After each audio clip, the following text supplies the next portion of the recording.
नेपालको शाहकालीन कालखण्डमा शाह राजाहरूको शक्तिलाई कमजोर बनाई 1 शताब्दीसम्म राणा परिवारले नेपालमा राज्य गरे। यस्तै घटना लिच्छवी कालमा पनि घट्न गएको थियो। सो समयमा लिच्छवी राजाहरू कमजोर भएपछि गुप्त भारदारहरू बिस्तारै शक्तिशाली बन्दै गए। यही गुप्त भारदारहरूले राजाका भाइहरूलाई उचाली राजालाई गद्दीच्युत गर्न सफल बने। यसपछि भने गुप्तहरूले राजालाई नाम मात्रको बनाई उनीहरूले एक छत्र राज गरे। यही समय ताका नेपालबाट गद्दीच्युत गरिएका राजा कसरी तिब्बत पुगे, उनका छोराले कसरी पुनः नेपालमा आक्रमण गरी आफ्नो गुमेको शासन प्राप्त गरे, यस बारे रोचक घटना आजको कार्यक्रममा चर्चा गर्नेछौं। विश्वास छ सदा झै यो कार्यक्रमलाई पनि उत्तिकै मन पराइदिनुहुनेछ।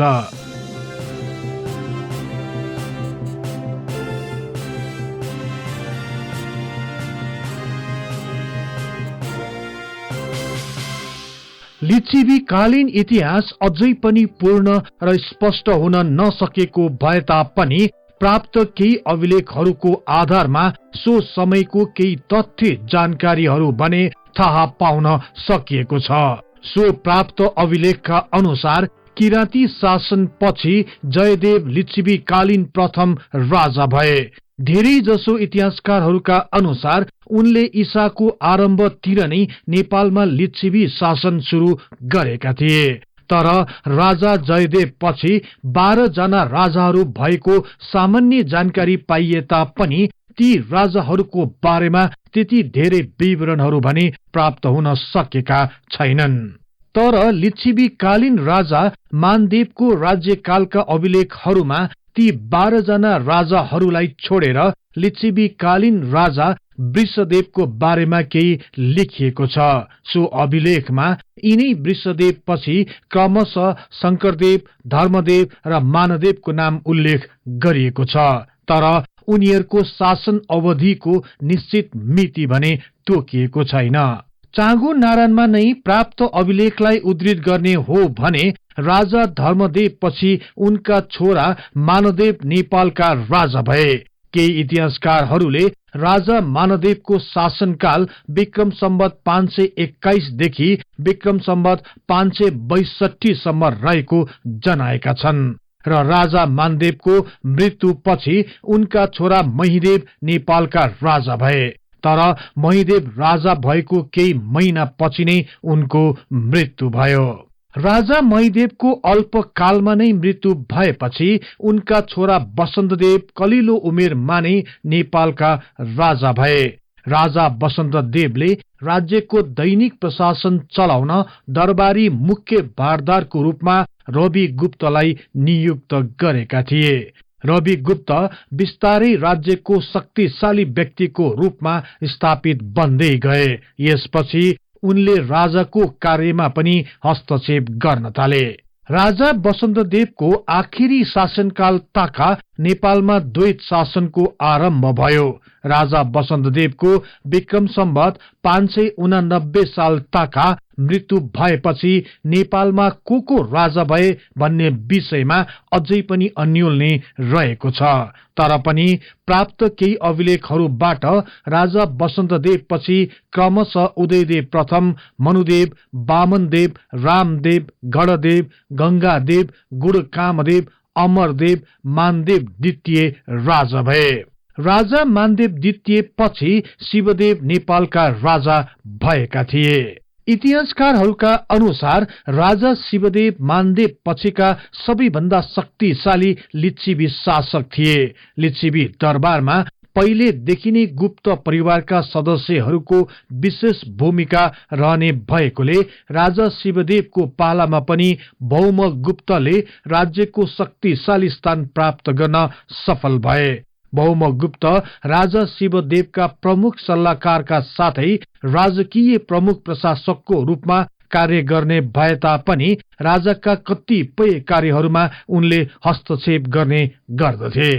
तर राजा शिवदेवको शासनकालको पछिल्लो समयमा भने भौमगुप्तको उपस्थिति धेरै कम भएको देखिन्छ।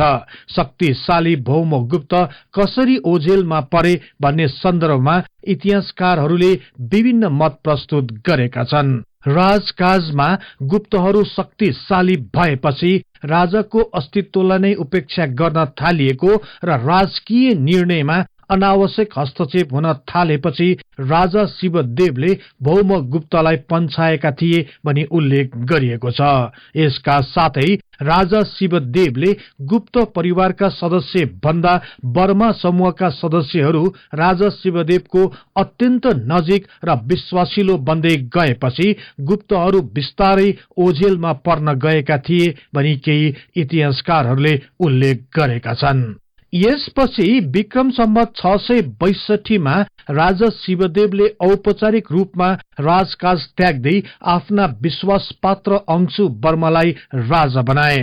अंशु वर्मा राजा भएको 7 वर्षपछि अर्थात विक्रम सम्वत 670 मा शिवदेवका छोरा उदयदेवलाई नै आफ्ना उत्तराधिकारी घोषणा गरे। राजा अंशु वर्माले पुग नपुग 16 वर्ष शासन चलाएपछि अर्थात विक्रम सम्वत 678 मा उनको निधन भयो।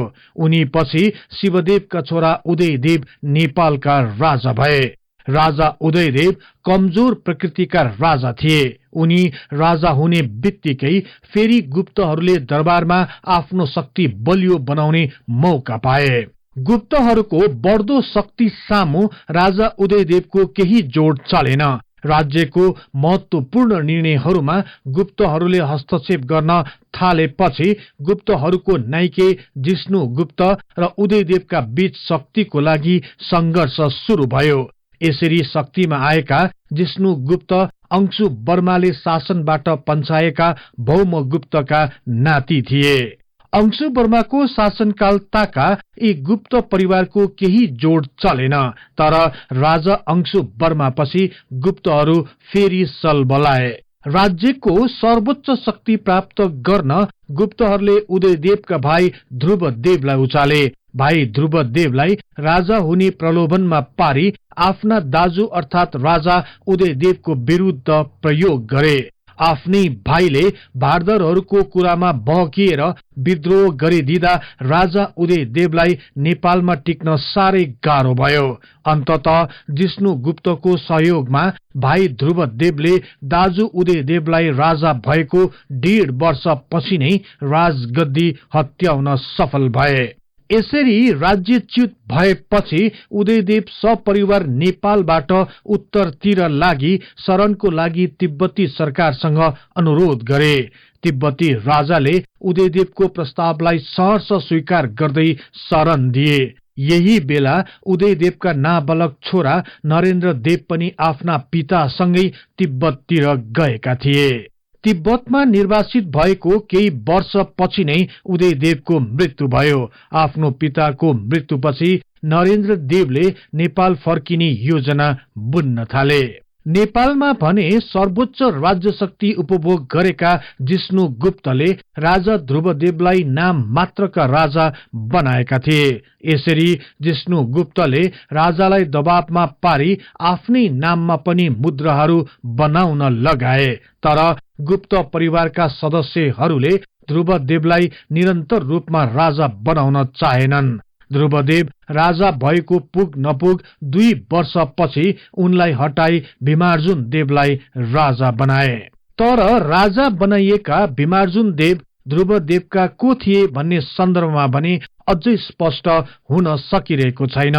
कतिपयले उनलाई ध्रुवदेवका भाइ अथवा छोरा तथा कतिपयले अन्य नातेदार पर्ने भनी बताएका छन्। उनको समयकालमा जिष्णु गुप्तको मृत्युपछि उनका छोरा विष्णु गुप्तले आफ्ना पिताको स्थान लिए। उनले पनि राजा बनेका भीमार्जुन देवसँग मिली नेपालमा द्वैत शासन चलाए। तिब्बतमा राजनीतिक शरण लिई बसेका उदयदेवका छोरा नरेन्द्र देवले नेपालमा आफ्नो गुमेको राज्य सत्ता पुनः आफ्नो हातमा लिन नेपाल भित्र रहेका आफ्ना समर्थकहरूसँगको सम्पर्कलाई निरन्तरता दिइरहे। विशेष गरी लिच्छिवी राजवंशप्रति सद्भाव राख्ने राजदरबारका भारदारहरू तथा नेपालका बासिन्दाहरूसँग निरन्तर सम्पर्क बढाए। तर नेपालका गुप्त शासकहरूले भने उदयदेवलाई शरण दिएकोमा तिब्बती सरकारसँग उनीहरू रुष्ट बनेका थिए र तिब्बत नेपाल सीमा क्षेत्रमा आवागमनलाई कडा पारिएको थियो। यसै बेला चीनका दूत मण्डलहरू भारतको भ्रमण गर्ने भएपछि सबैभन्दा सुरक्षित बाटो नेपाल हुँदै भारत जाने भए तापनि गुप्तहरूले अवरोध सृजना गरेबाट चीनियाहरू पनि नेपालका गुप्तहरूसँग असन्तुष्ट बन्न पुगे। यही भएर बिस्तारै नरेन्द्रदेवको समर्थनमा अन्य छिमेकी राष्ट्रहरू पनि एक हुन थाले। अन्ततः तिब्बत प्रवासको लगभग 20 वर्षपछि तिब्बतका राजा साङचाङगम्पोको सैनिक सहयोग र समर्थन पाएपछि नरेन्द्रदेवले नेपालमाथि आक्रमण गर्ने निर्णय लिए। नरेन्द्रदेवको अगुवाईमा हजारौं सैनिकहरू उत्तरी नेपाली सीमा क्षेत्र प्रवेश गर्यो। सो सीमा क्षेत्रहरूमा सामान्य झडप भए पनि राजधानी नजिकै आउँदा भने भीषण युद्ध हुन गयो। नरेन्द्रदेव सयौं घोडचढी सैनिक हजारौं पैदल सैनिकको लावा लस्करका साथ बनेपा साङ्गा हुँदै भक्तपुर आइपुगे। यहाँ भने गुप्त शासकका सेनाहरूले भीषण प्रतिरोध गरे, तर नरेन्द्रदेवका सैनिकहरू पछि हटेनन्। उनीहरू बिस्तारै नगर प्रवेश गरे। नगरमा आम जनताहरू तथा गुप्त शासकका केही सैनिकहरू आफ्नो हात हतियार फ्यालेर नरेन्द्रदेवको समर्थनमा एकबद्ध भए। सो विशाल समूह काठमाडौँतिर लाग्यो। यहाँ भने गुप्तका सेनाहरू तयारी अवस्थामा बसेका थिए। काठमाडौँमा भीषण भिडन्त भयो। गुप्तका सयौं सैनिकहरू हताहत भए। नरेन्द्रदेवको विशाल सेनाको अगाडि गुप्तहरूको केही जोड चलेन। ती सेनाहरू पछि हट्न बाध्य भए। अन्ततः आम जनताहरूको लावा लस्करका साथ नरेन्द्रदेवले सहजै नेपालको राजगद्दी प्राप्त गरे। तत्कालीन राजा भीमार्जुन देवलाई सत्ताच्युत गर्नुको साथै गुप्तहरूको शक्तिलाई पनि कमजोर बनाइदिए। यसरी विक्रम सम्वत 679 साल ताका नरेन्द्रदेव नेपालको राजा भए। नरेन्द्रदेव राजा भएको केही वर्षपछि अर्थात विक्रम सम्वत 703 मा उत्तर भारतका सम्राट हर्षवर्धनका सामन्त अरुणाशयले चिनिया राजदूत वाङ युन्चेलाई अपमानित गरे। त्यसरी चिनिया राजदूतको अपमान गरेको थाहा पाएपछि चिनिया सेनाले उत्तर भारतमाथि आक्रमण गर्ने निर्णय गर्यो।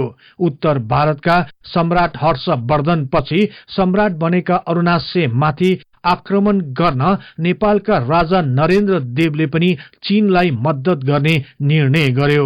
यस युद्धमा राजा नरेन्द्रदेवले आफ्नो तर्फबाट 7000 जवान घोडचढी सैनिकहरू चीनिया सेनामा थप हुने गरी पठाए।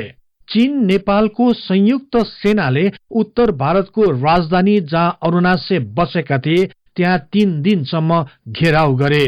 त्यसपछि भएको युद्धमा अरुणाशयका करिब 13,000 सैनिकहरू हताहत भए। यसरी आफ्ना सैनिकहरू हताहत भएपछि सम्राट अरुणाशय राजधानीबाट भाग्न बाध्य भए।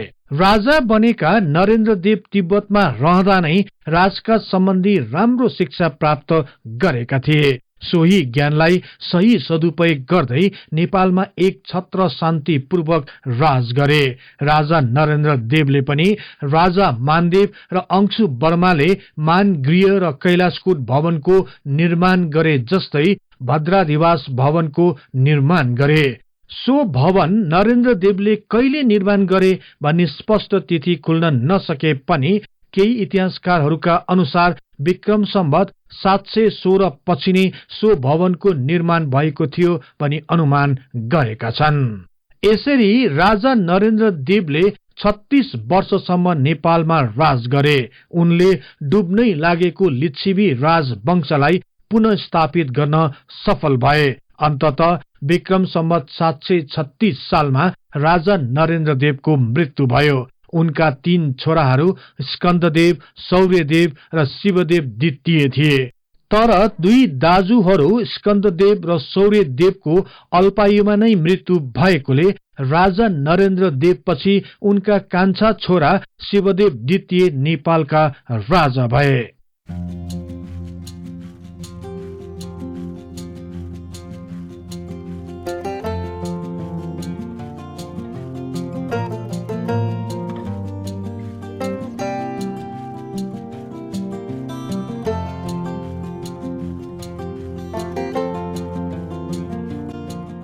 यो कार्यक्रम यहाँहरूलाई कस्तो लाग्यो कृपया कमेन्ट बक्समा लेखी पठाउनुहोला। यस्तै रोचक तथा तथ्य इतिहासको लागि हिस्ट्री इन नेपाली च्यानललाई सदैव सम्झनुहोस्। इतिहासको कुनै पनि कालखण्डबारे तपाईँलाई सुन्न र बुझ्न चाहना राख्नु भएको छ भने तल रहेको कमेन्ट बक्समा उल्लेख गर्नुहोस्। हामी सो बारे प्राथमिकताका साथ कार्यक्रम बनाउने नै छौं। जाँदा जाँदै यस च्यानललाई लाइक, शेयर र सब्स्क्राइब गर्दै बेल आइकनमा क्लिक गरी हाम्रो यो तथ्य इतिहासको बारे ज्ञान प्रसार गर्ने लक्ष्यलाई साथ दिनुहोस् भन्दै अर्को कार्यक्रममा फेरि भेट्ने बाचा गर्दै म सार्थक नेपाल बिदा हुन्छु।